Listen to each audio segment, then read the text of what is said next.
बिस्मिल्लाहिर्रहमानिर्रहीम। क़ाल अल्लाहु तबारक व तआला फ़िल क़ुरआनिल मजीद वला तत्रुदिल्लज़ीना यदऊन रब्बहुम बिल ग़दाति वल अशी युरीदून वजहा। सदक़ल्लाहु मौलाना अज़ीम। अस्सलातु वस्सलामु अलैका या सय्यदी या रसूलल्लाह व अला आलिका व अस्हाबिका या सय्यदी या ख़ातमन नबिय्यीन।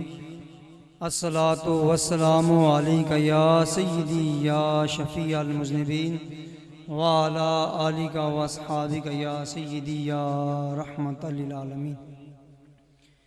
बाद अज़ हम्दो सलात निहायती वाजिबुल एहतराम सदर महफ़िल, रोने के महफ़िल, महबूब ज़ाकिरीन,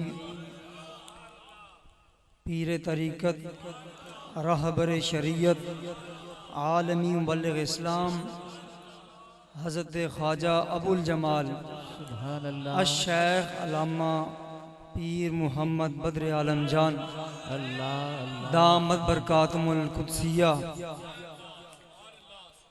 अल्लाह रब्बे कायनात का करोड़ों शुक्र एहसान कि अल्लाह रब्बे कायनात ने हमें ऐसी पाकीज़ा मजालिस और ऐसी पाकीज़ा मजालिस को सजाने वाली शख्सियात का सारता फरमाया। जो आयत मुबारका मैंने पढ़ी आपके सामने, उसमें भी हुक्म यही है कि जो दिन रात अल्लाह का जिक्र करते हैं उनसे दूर ना हो। युरीदूना वजहा, कि अल्लाह का जिक्र करते क्यों हैं कि उसकी रजा हासिल करने के लिए। सिर्फ अल्लाह करने वाले से दूर नहीं होना, और जो खुद अल्लाह करता भी है और दूसरों से भी अल्लाह का जिक्र कराता है, उसकी शान का आलम क्या होगा, उससे कैसे दूर हुआ जा सकता है। बल्कि जो जिक्र कराए उसकी ये शान है, जिसके चेहरे को देखकर जिक्र आ जाए उसकी शान क्या है। और फिर एक होता है चेहरे पर नजर पड़ के जिक्र याद आ जाना अल्लाह की, लेकिन हमारे मुर्शिद तो ऐसे हैं जिनका नाम सुन पर जिक्र याद आ जाए। ऐसा ही है, कभी कभी हजरत साहब तशरीफ फरमा नहीं होते बज़ाहिर, तो हम उनका नाम लेते हैं तो अल्लाह निकल जाता है, तो उनका नाम ही सुनकर रब याद आ जाती है, तो उनकी अपनी शान का आलम क्या हो। तो मौजूद भी हो, ज़ियारत भी हो रही हो, तो फिर कैसी कैफियत होगी। अल्लाह रब्बे कायनात का फरमान वला तत्रुदिल्लज़ीना यदऊना रब्बहुम, और न दूर रखा अपने आप को उससे जो पुकारते हैं अपने रब को बिल गदाती वल अशी, दिन रात सुबह शाम अपने रब की जिक्र करते हैं। फरमाया वजह क्या है, युरीदूना वजहा, कि उनकी वजह ये होती है, उनका इरादा क्या होता है, कुछ हो नहीं बल्कि अपनी रब की रजा चाह रहे होते हैं। वैसे भी ईमान वालों की शान रब ने यूं बयान फरमाई वल्लज़ीना आमनू अशद्दु हुब्बन लिल्लाह, कि ईमान वाले तो सबसे बढ़कर अल्लाह से मोहब्बत करते हैं, यानी सबसे ज्यादा उनका मुकाबला कर सकता ही कोई नहीं है, क्योंकि कोई तो खुद जिक्र करता है, लेकिन ये वो होते हैं जिन्हें रब जिक्र कराता है। इह्या उलूम के अंदर और मकाशफतुल कुलूब के अंदर भी इमाम ग़ज़ाली रहमतुल्लाहि तआला अलैह ने एक बात लिखी है। फरमाते हैं हजरत मंसूर बिन अल-हाज और फतावा रिज़विया की जल्द नंबर 26 के अंदर सफ़ा 400, इसके अंदर इमाम अहले सुन्नत रहमतुल्लाहि तआला अलैह ने भी लिखा।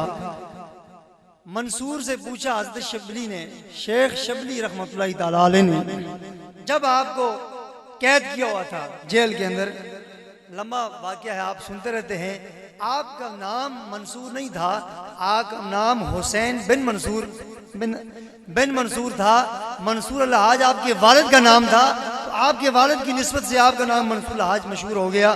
बहरहाल आपको जब जेल में मिलने गए, फरमाया इश्क क्या है, मोहब्बत क्या है। आपने फरमाया मोहब्बत है अपने आप को जला देना, और इश्क है अपने आप को तख्ता-ए-दार पर लटका देना। मोहब्बत कोई आम चीज नहीं है कि हर बंदा के मुझे रब से मोहब्बत है, तो मोहब्बत के लिए पहले जान को जलाना पड़ता है, फिर अपनी जान को तख्ता-ए-दार पर लटकाना पड़ता है। आपको ये इश्क मिला कैसे? फतावा रिज़विया शरीफ के अंदर सय्यदी आला हज़रत इमाम अहले सुन्नत रहमतुल्लाहि तआला अलैह आप फरमाते हैं कि हज़रत मंसूर हुसैन बिन मंसूर अल-हाज को आपकी हमशीरा मोहतरमा जो इस तसव्वुफ में, इस वलायत के मर्तबे में आपसे कई गुना बढ़ चुकी थी और वो रातों को जाकर वीरानों में जाकर अल्लाह को याद किया करती थी। हजरत मंसूर अल-हाज फरमाते हैं, मैंने एक दिन देखा कि मेरी हमशीरा रात को कहीं दूर जाकर अल्लाह का जिक्र करती है। एक रात आप इनके पीछे हो गए, देखते हैं कि वहां जाकर जिस जगह वो जिक्र करती हैं, आसमान से सोने की जंजीरों में लटक कर एक जाम उनके मुंह के बराबर आता है और वो मुंह लगाकर पीना शुरू करती हैं। आप फरमाते हैं मुझे सब्र ना हुआ, मैंने कहा अल्लाह की कसम मेरे लिए भी थोड़ा सा छोड़ लेना। जो वजह थी कि इतनी क्यों ऐसी वजह कैसे तारी हुई आपके अंदर, वजह क्या थी कि मंसूर ने अपने आप को तख्ता दाब पर लटकाना तो पसंद कर दिया, लेकिन अपने उस कौल से पीछे नहीं हटे। वजह क्या थी? आला हज़रत रहमतुल्लाहि तआला ने बड़ी तफसील से लिखा। आप फरमाते हैं वजह ये थी, अब उसने अल्लाह की कसम दे दी, उन्होंने एक घूंट छोड़ दिया, मंसूर ने एक घूंट पी लिया। जब पीना ही था इतनी देर में हर चीज से, सब्जा से, जड़ी बूटियों से, दरो दीवार से ये आवाज आना शुरू हो गई, कोई है जो हमारे नाम पर कत्ल होना चाहता है? तो मंसूर ने कहा आनल हक। असल में आनल हक नहीं था, ये लफ्ज अलग अलग है, और मैं आना ला हक कि मैं ही हूँ जो ज्यादा रब के नाम पर शहीद होने का हक रखता हूँ। लेकिन सुनने वाले ने यूं समझा कि आनल हक कि मैं हक हूँ, ये कहा नहीं था। आपने तो कहा था कि मैं ही हूँ जो रब के नाम पर कत्ल होने के लिए सबसे ज्यादा हकदार हूँ। लेकिन अनल हक समझा समझने वालों ने, और शरीर का मसला भी ये है, कोई अपने आप को खुदा कहे तो उसको वो मुर्तद हो जाए, फिर उसकी सजा यही होती है, कत्ल है। लेकिन वो तो शरीर का मसला था, लेकिन मंसूर को कोई टेंशन नहीं थी। ये भी कहा कि मैं हूँ कत्ल होने के लिए सबसे ज्यादा हकदार हूँ। तो तख्ता इदार पर लटक गए, अपनी बात से पीछे नहीं हुए।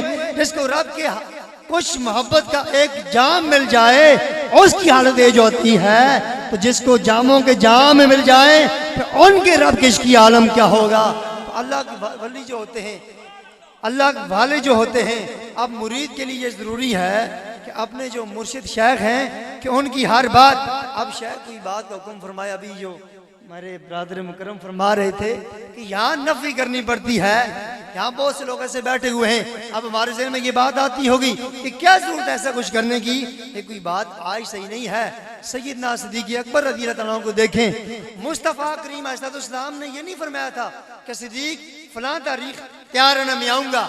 सरकार जब उनके दरवाजे पर गए, देखते हैं सिद्दीक़ अकबर पहले ही खड़े हैं। फरमाया सिद्दीक़ क्या? कहते हैं या रसूलल्लाह, जब से आपने फरमाया था मैं तो उस वक्त से तैयार खड़ा हूँ कि सरकार कब आते हैं।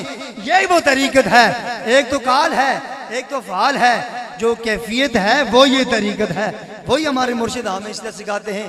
एक होता है मुरीद, एक होता है मुराद। इसको रिसाला कुशैरिया के अंदर इमाम कुशैरी रहमतुल्लाह फरमाते हैं, मुरीद भी मुराद दोनों एक ही हैं।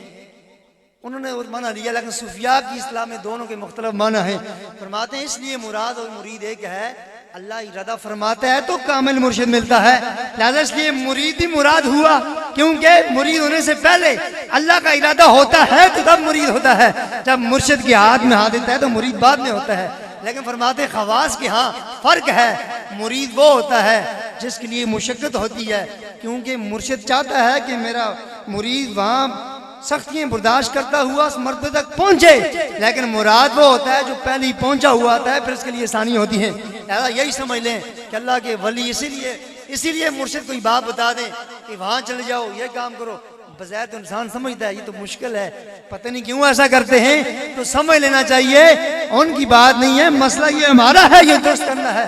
अल्लाह रब्बे की नात की बारगाह में दुआ है, अल्लाह हमें मुर्शिद कामिल की जिस तरह आज उनकी मैयत हासिल है, क़यामत के दिन भी इनकी मैयत हासिल हो। मा तौफीक।